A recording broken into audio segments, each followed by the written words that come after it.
টালিগঞ্জের অচলাবস্থা কি কাটতে চলেছে? মঙ্গলবার নবান্নে মুখ্যমন্ত্রীর সঙ্গে সাক্ষাতের ছবি টুইট করে সেরকমই ইঙ্গিত দিলেন অভিনেতা সাংসদ দীপক অধিকারী ওরফে দেব।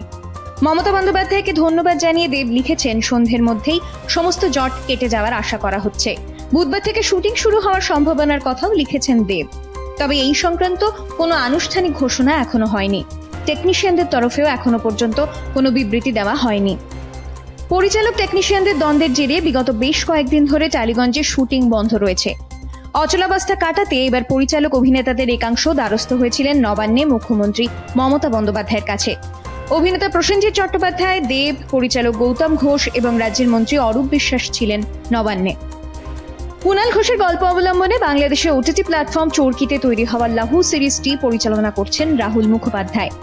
ফেডারেশনকে না জানিয়ে রাহুল সেই সিরিজের শুটিং করে এসেছেন বাংলাদেশে। এই কারণ দেখিয়ে রাহুলের বিরুদ্ধে শাস্তিমূলক ব্যবস্থা হিসেবে তাকে সাসপেন্ড করা হয়। পরে সাসপেনশন তুলে নেওয়া হলেও টেকনিশিয়ানরা রাহুলের উপস্থিতিতে কাজ করতে অস্বীকার করলেই স্টুডিও পাড়ায় অচলাবস্থা তৈরি হয়। সোমবার অভিনেতা প্রসেনজিৎ চট্টোপাধ্যায়ের বাড়িতে এই ইস্যুতে ঘণ্টা দুয়েকের বৈঠক করেছিলেন পরিচালকদের একাংশ। কিভাবে খুব দ্রুত সকলকে নিয়ে কাজে ফেরা যায় সেই নিয়ে আলোচনা হয়েছিল।